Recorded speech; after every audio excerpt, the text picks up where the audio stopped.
नमस्कार बच्चों, हिंदी कक्षा में आपका स्वागत है। आज हम आपको करवाने जा रहे हैं आपकी पाठ्य पूरक पुस्तिका बाल राम कथा, मर्यादा पुरुषोत्तर राम के जीवन की झांकी का नवीन दृष्टिकोण।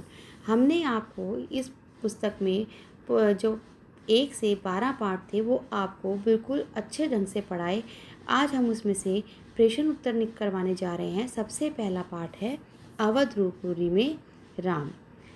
तो अवधपुरी में राम के जो पहला पाठ है उसके प्रश्न उत्तर देखिए। अपनी पूरक पाठ्य पुस्तक का नाम बताइए। बाल राम कथा।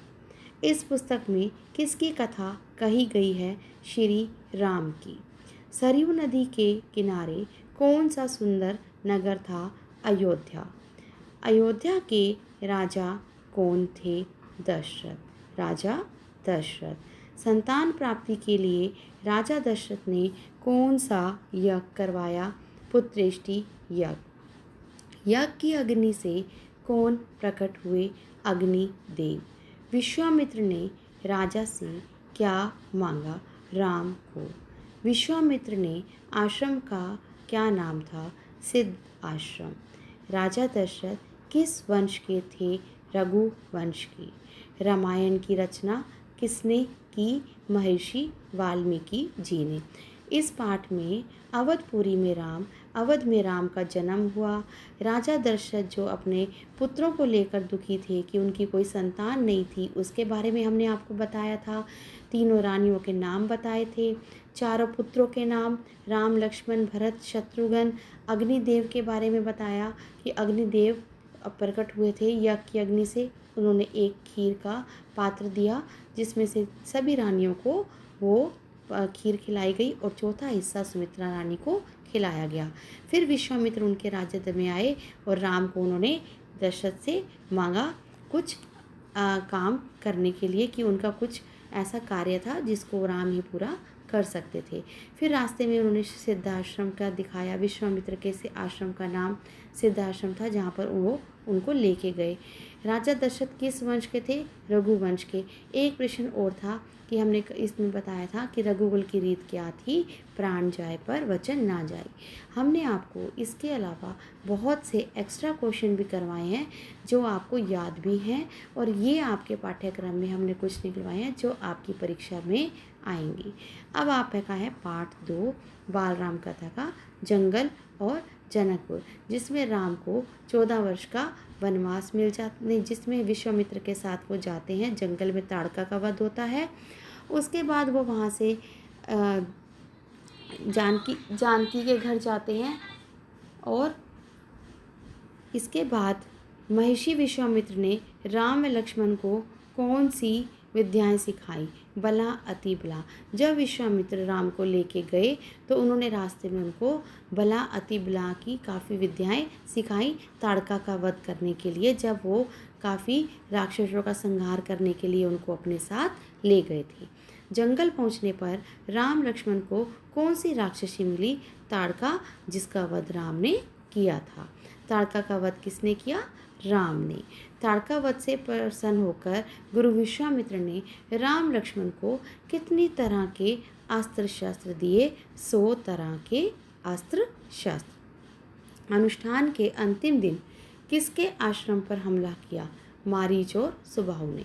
अनुष्ठान जब हो रहा था, जब सारे ऋषि अनुष्ठान कर रहे थे, तो मारीच और सुबाहु ने उनके ऊपर काफ़ी सारी हड्डियाँ फेंकी और उनका अनुष्ठान भंग करने के लिए तैयार हुए।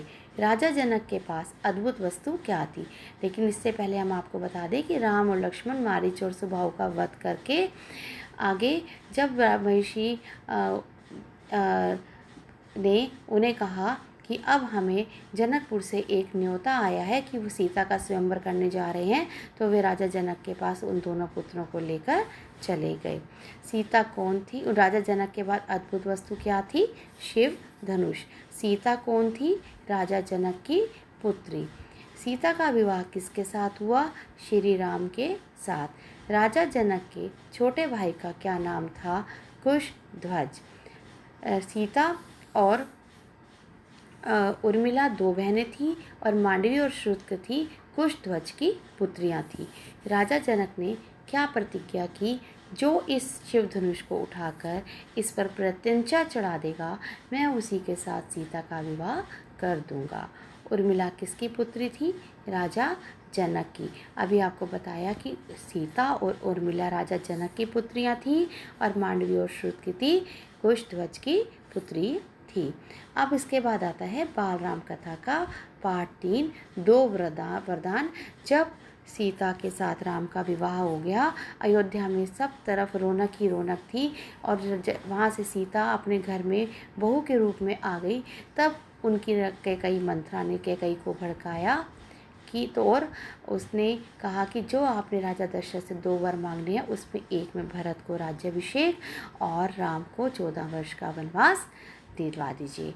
तो यहाँ से उसकी बुद्धि भ्रष्ट हो गई और दशरथ से वर मांग करके उन्होंने राम को वनवास दिलवाया, और जिससे राजा दशरथ सहन न कर पाए और उनकी मृत्यु हो गई।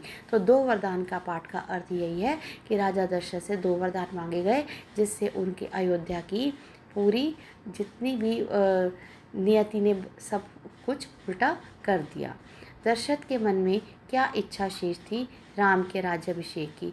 दशरथ सोचने लगे कि मुझे मोह माया त्याग कर अब राम का राज्याभिषेक कर कर मुझे वन में तपस्या के लिए चले जाना चाहिए। दशरथ के प्राणों से भी प्यारा कौन था दशरथ को? राम। दशरथ को राम बहुत प्रिय थे, वो उनका प्रिय पुत्र था। राज्याभिषेक के समय भरत और शत्रुघ्न कहाँ थे? अपने नाना कैकई राज के यहाँ ननिहाल। राज्याभिषेक का समाचार सुनकर कौन जल भुन गई? मंथरा। जनता ने अपना राजा किसे चुना? श्री राम को। मंथरा किसकी दासी थी? कैकई की। श्री राम किसको अपनी माँ के समान मानते थे? महारानी कैकई को। श्री राम का महारानी कैकई के साथ बहुत प्रेम था। वो अपनी माता से पहले कैकई को प्रणाम करता था और सुमित्रा को। वो अपनी माता को उन दोनों माताओं को अपनी माताओं से सर्वोपरि रखता था। महाराज दशरथ ने कैकई को कितने वरदान दिए? 2 वरदान। एक बार कैकई ने राजा दशरथ की जान बचाई थी, तो प्रसन्न होकर राजा दशरथ ने कहा मांगो, वरदान मांगो। तो उन्होंने कहा समय आने पर मैं मांग लूँगी। तो आज उन्होंने सही समय देखकर वो 2 वरदान मांगे। मंथरा ने कैकई से श्री राम के लिए कितने वर्ष का वनवास मांगा? 14 वर्ष का। राजा दशरथ को कौन सी रानी सबसे ज़्यादा प्यारी थी? रानी कैकई। आज हमने आपको बाल राम कथा के पार्ट 3 जो आपके पाठ्यक्रम में आ रहे हैं ये करवाए। अब आप इसको अच्छी तरह से अपनी उत्तर पुस्तिका में करें, याद करें, अच्छी तरह से बात को समझें कि शिव धनुष कैसा था। शिव धनुष का जो नाम था सुनाप। छोटे छोटे क्वेश्चन हैं और आपके पाठ्यक्रम में ये प्रश्न 7 नंबर के आ रहे हैं, जिसमें आप पूरे 7 नंबर अच्छी तरह से ले सकते हैं।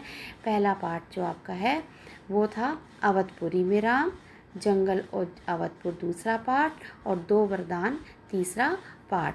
आशा है आप ये पाठों को अच्छी तरह से याद करेंगे और अपने घर में सुरक्षित रहेंगे। अपने घर में आप बैठ के बहुत अच्छे ढंग से पढ़ाई कर सकते हैं और समय की स्थिति को समझते हुए अच्छे ढंग से पढ़ेंगे। आज के लिए बस इतना ही। धन्यवाद। आप अच्छी तरह से अपनी पढ़ाई में ध्यान लगाएं।